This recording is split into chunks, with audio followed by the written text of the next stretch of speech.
हमने शहर को दी एक नई पहचान, हम हैं सिंघानिया बिल्डकॉन। रायपुर से एक बड़ी खबर, जहां पर पुनर्वास कैबिनेट उपसमिति की बैठक खत्म हो चुकी है। सरकारी जमीन, पुराने भवनों की बिक्री और लीज को लेकर ये बैठक हुई है। आपको बता दें कि उपसमिति की ये बैठक थी जो खत्म हो गई है। सरकार गैर उपयोगी भवनों को चिन्हित कर रही है। ऐसी जमीनों के भवनों के रेट तय करने के लिए बैठक हुई है। इस बैठक में मंत्री मोहम्मद अकबर और गृह मंत्री तामिद साहू भी मौजूद रहे। तो आपको बता दें कि पुनर्वास कैबिनेट उपसमिति की यह बैठक है जो कि अब खत्म हो चुकी है।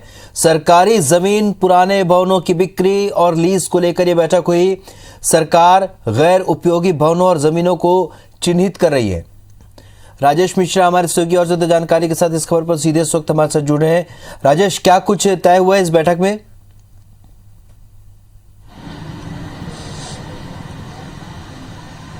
समिति की बैठक आज थी।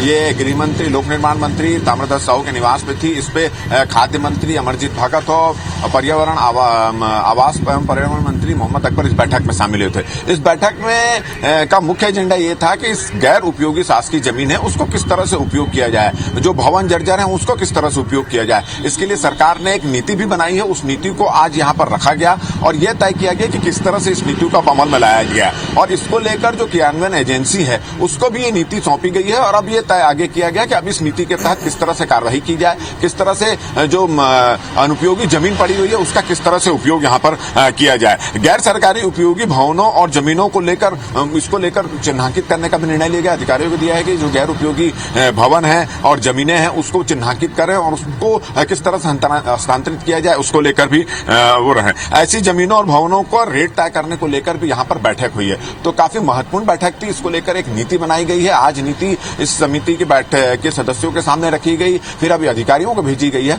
और कुल मिलाकर अधिकारियों को निर्देश दिया गया है कि प्रदेश में जो गैर उपयोगी अनुपयोगी जमीनें हैं, जो जर्जर भवन है, सरकारी भवन है, उसको डिसमेंटल करके उसको किस तरह से उपयोग लाया जा सकता है, किस तरह से उसका रेट तय किया जाए। इन तमाम मुद्दों को लेकर यह बैठक हुई है और अधिकारियों को निर्देश दिया गया है कि इस नीति के अनुरूप जो है अब आगे की कार्यवाही वो तय करें। तो क्या ये माना जाए राजेश की ये बैठक में कहीं ना कहीं जो शहर का जो एक हिस्सा है जहां पर बहुत सारे गैर उपयोगी भवन या जमीन बची हुई है उनके इस्तेमाल को लेकर सरकार ने फोकस किया, साथ ही ये भी क्या संभव है इससे स्वरूप शहर का बदलेगा, थोड़ा सा और सुंदर हो सकेगा शहर?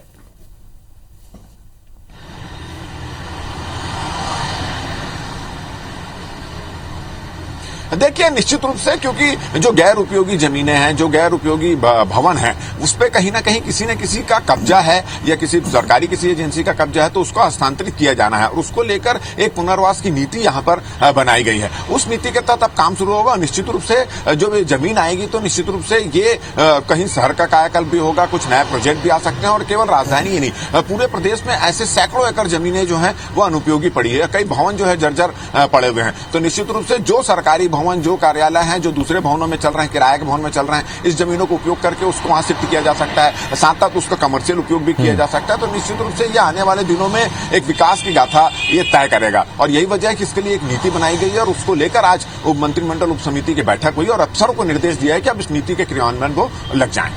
चलिए, तो पुनर्वास कैबिनेट की ये बैठक हुई, उपसमिति की बैठक, जिसमें काफी कुछ तय हुआ। राजेश, इस जानकारी के लिए बहुत बहुत शुक्रिया आपका। लेकिन हम अपने दर्शकों को बता दें कि ऐसे बहुत से जो है गैर उपयोगी सरकारी भवन है, जमीन है, जो वाकई में जहां पर जिसका इस्तेमाल किया जाना है उसे लेकर एक बड़ा निर्णय हो सकता है। आज इसकी जो बैठक है इसमें हुआ